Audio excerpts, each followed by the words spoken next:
यहाँ पर खंजर हमारे अपनों ने ही पीठ में भोंका है। 15 साल से अगर आप नली गली भी नहीं बना पाए, हर घर में नल का जल नहीं पहुंचा पाए, बिजली नहीं दे पाए, तो ये कहीं ना कहीं आपकी नाकामियों को दिखाता है। पर सिर्फ सत्ता का लालच मेरा लक्ष्य नहीं है।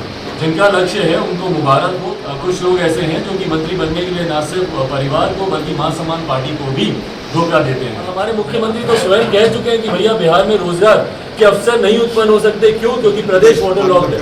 आज की तारीख में मेरी वो हैसियत नहीं है कि मैं किसी दूसरे के ऊपर उंगली उठाऊं।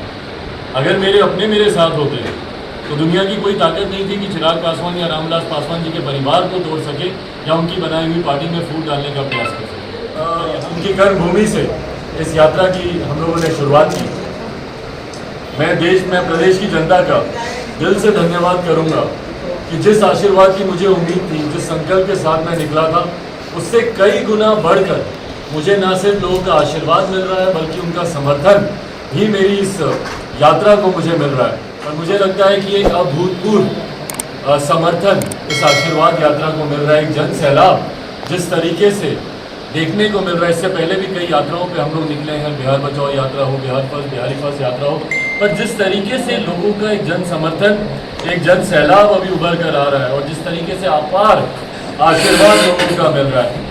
एक बात मैं पूरी स्पष्ट तौर से कह दूं कि आने वाले समय में लोक जनशक्ति पार्टी बिहार की सबसे बड़ी ताकत होगी। इसमें इस यात्रा को करने के बाद, और अभी हम लोगों ने कुछ ही जिला किए हैं, जिस तरीके से हम लोगों को समर्थन मिल रहा है, ये कहने में कहीं कोई अतिशोक्ति नहीं होगी कि आने वाले समय में लोक जनशक्ति पार्टी बिहार की सबसे बड़ी ताकत होगी।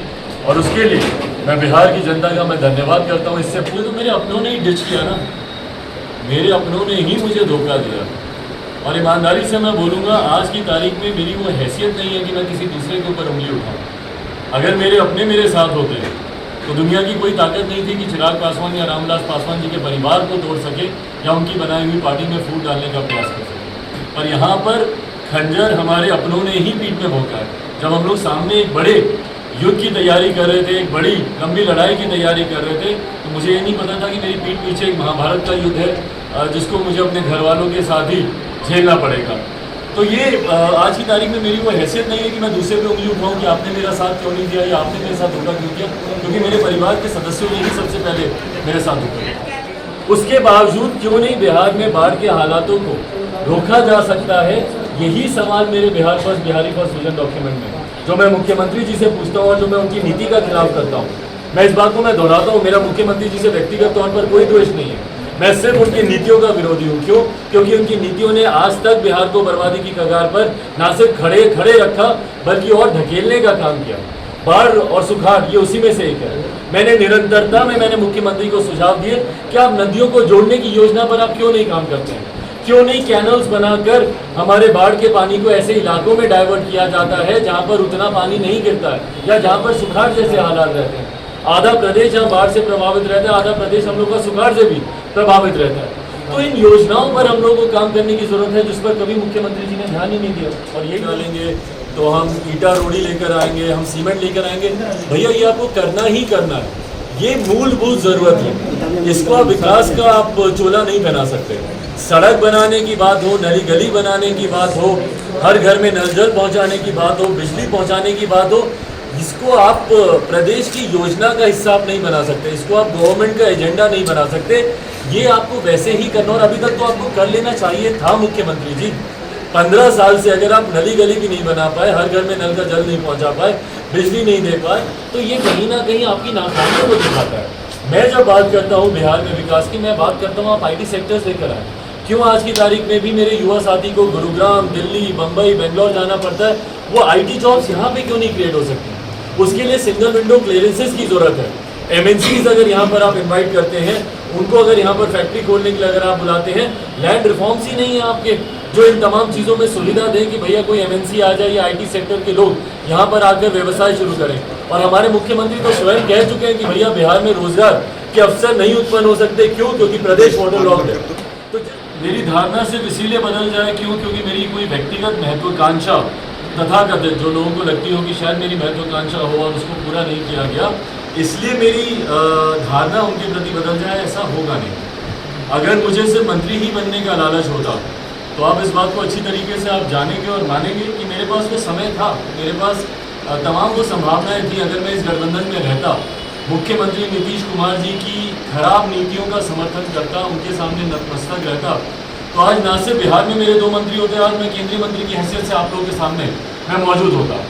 पर सिर्फ सत्ता का लालच मेरा लक्ष्य नहीं है। जिनका लक्ष्य है उनको मुबारक हो और उनको वो सुख प्राप्त भी हो गया। पर सत्ता का लालच ना मुझे रहा, ना मेरे नेता आदरणीय रामविलास पासवान जी को रहा। मेरे नेता उन बहुत चुनिंदा नेताओं में से एक हैं जिन्होंने खुद सत्ता को लात मारने का काम किया। मैं 2002 की बात कर रहा हूँ।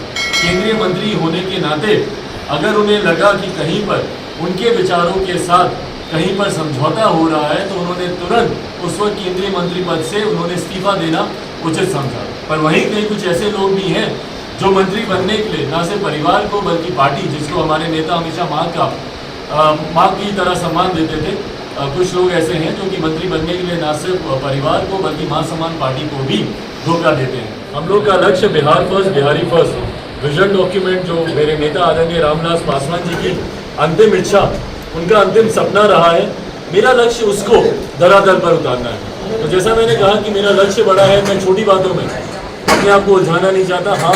हाँ, मुझे दुख जरूर है जिस तरीके से मेरे भाई, मेरे चाचा ने मेरे साथ बर्ताव किया, पर वो अब बात बीत गई, जो हुआ सो हो गया। अब मैं सिर्फ उसी में ही उलझा रह जाऊंगा। तो जो बिहार को फर्स्ट बनाने की मेरी लड़ाई है, या बिहार में रोजगार को, यहाँ पर शिक्षा व्यवस्था को बेहतर करने की, स्वास्थ्य व्यवस्था को बेहतर करने की, मेरे युवा खिलाड़ी साथियों को बेहतर सुविधाएं देने की जो मेरे बड़े लक्ष्य हैं, मैं कहीं ना कहीं मैं उससे भटकूंगा। तो इसीलिए अपने और अपनों का भी मेरे लक्ष्य पूरा हो गया है। इसी लक्ष्य के साथ ही उन्होंने परिवार और पार्टी को तोड़ा था, वो भी मंत्री बन गए, वो भी खुश है, संतुष्ट है। मेरी शुभकामनाएं उनके लिए। पर मेरा ध्यान पूरी तरीके से केंद्रित है बिहार फर्स्ट, बिहारी फर्स्ट। पलायन को रोकने का इन्हीं का सपना था। मुझे याद है 2005 में जब पहली बार ये मुख्यमंत्री बनकर आए थे तो मुख्यमंत्री नीतीश कुमार जी ने कहा था कि मेरा सपना है कि मेरे जितने भी बिहार के साथी दूसरे प्रदेश में हैं वो वापस अपने प्रदेश में आए। तो क्या कर लिया इन्होंने 15 साल में पलायन को रोकने के लिए? आंकड़े दर्शाते हैं कि पलायन रुकना तो दूर की बात है, साल दर साल इसमें वृद्धि हुई है। और पहली कोरोना की लहर में जब तमाम बिहारवासी वापस आ गए थे तो भैया आपका तो सपना पूरा होने का समय था, वो उनको रोक लेते, संजो लेते यहीं पर आपके पास वो इंफ्रास्ट्रक्चर ही नहीं है। 15 साल काम करने के बावजूद आप नौकरी देंगे तो कहाँ से देंगे, आप व्यवसाय देंगे तो कहाँ से देंगे?